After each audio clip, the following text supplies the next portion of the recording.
అది ఏదీ లేదు. అట్లాగే నిన్న చూసినారు మీరు, పంపకాల్లో తేడాలు వచ్చినాయంట. పంపకాలు సెటిల్మెంట్ల ప్రభుత్వం నడుస్తున్నది. ఆ మధ్యన సినిమా వచ్చింది దండుపాలెం అని, చూసిరా? అది ప్రత్సంగా దండుపాలెం బ్యాచ్ నడుపుతున్నది ఈ రాష్ట్రాన్ని. క్యాబినెట్ మీటింగ్ అంటే క్యాబినెట్ మీటింగ్ లెక్కలేదు అది.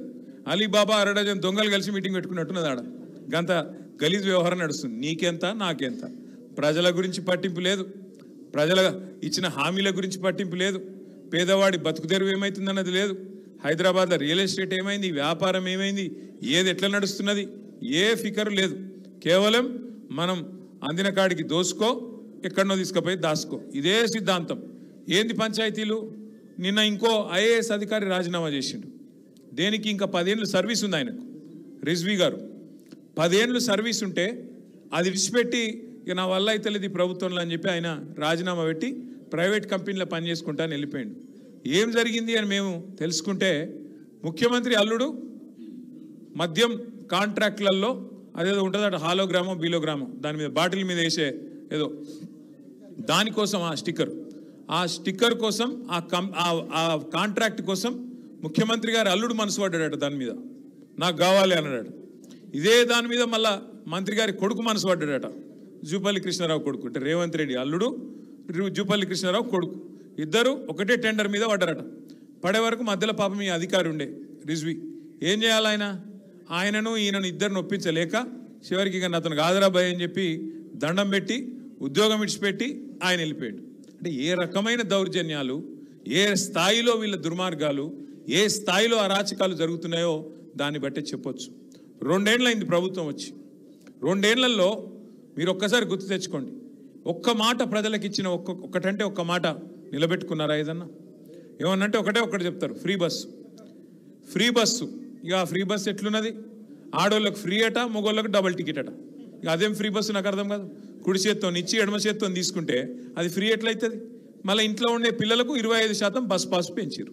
ఇంకా 25% పెరిగినట్ట, తగ్గినట్ట, ఫ్రీ అయినట్ట కాదా? ఆలోచన చేయండి. అట్లాగే ఎన్ని మాటలు. సరే, మీరు హైదరాబాద్లో మీరు ఒక్కరు కూడా నమ్మలేను. హైదరాబాద్లో జూబ్లీ హిల్స్లో ఎల్బీ నగర్లో ఎక్కడ కూడా మీ ఏ ఒక్కరు కూడా కాంగ్రెస్ పార్టీని నమ్మలేదు. కాబట్టే మొత్తం ఓఆర్ఆర్ లోపల ఒక్క సీటు కూడా కాంగ్రెస్కి ఇవ్వకుండా మొత్తంగా గులాబీ జెండా ఎగిరేసిందే మీరు. ఇక్కడ హైదరాబాద్లో ఏం కోరుకుంటారు ఎవరైనా? నాకు ఎమ్మెల్యే ఎవరు, ఎమ్మెల్సీ ఏం పని ఉంటుంది మనకి ఎమ్మెల్యే ఎమ్మెల్సీతో?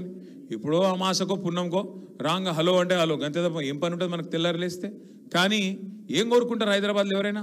ప్రభుత్వం అనేది డెవలప్మెంట్ చేయాలి, రోడ్లు వేయాలి, మోరీలు వేయాలి, ట్రాఫిక్ చక్కగా నడవాలి, శాంతి భద్రతలు ఉండాలి, దందా నడవాలి, 4 ముద్దలు నోట్ల పోయేతందుకు 4 ఏళ్ళు నోట్ల వేయేతందుకు కారోబార్ నడవాలి. అంటే పరిశ్రమలు రావాలి, ఐటీ రంగం పెరగాలి, రియల్ ఎస్టేట్ నడవాలి. అట్లా రూపాయి తిరుగుతుంటేనే హైదరాబాద్లో చిన్న వ్యాపారాలు నడుస్తాయి. హోటళ్ళు కానీ ఇంకా ఇతరత్ర వ్యాపారాలు కానీ అట్లయితేనే నడుస్తాయి. దాని మీద బతికేటోళ్ళు వేల లక్షల మంది. మీరు కూడా బాగుంటారు, రాష్ట్రం బాగుంటుంది, దేశం బాగుంటుంది. మీరు ఎందుకు ఓటేసారు 3 సార్లు బీఆర్ఎస్ కంటే? కేసీఆర్ ప్రభుత్వంలో ఉర్దూలో చెప్పాలంటే సుకూన్ థా. అంటే కేసీఆర్ हुकूमत में जो है एक सुकून का, एक भाईचारा, एक अमन के साथ खुशहाल एक माहौल था. అంటే మంచి వాతావరణం ఉండే.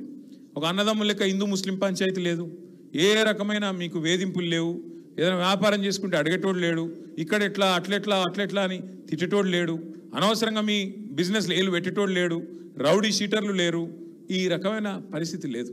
కానీ ఈరోజు ఈ 2 ఏళ్లలో ఇచ్చిన ఒక్క మాట నిలబెట్టుకోలే, ఇచ్చిన ఒక్క హామీ నిలబెట్టుకోలే. ఇంకా ఏమన్నా మంచి చేస్తారేమో అనుకుంటే వచ్చి చెడు చేసుడు తప్ప మంచి చేసింది అయితే ఏం లేదు. ఆలోచించండి ఒక్కసారి. ఇప్పుడు జూబ్లీ హిల్స్లో ఎలక్షన్ వచ్చింది. మా ఎమ్మెల్యే గారు మాగంటి గోపీనాథ్ గారు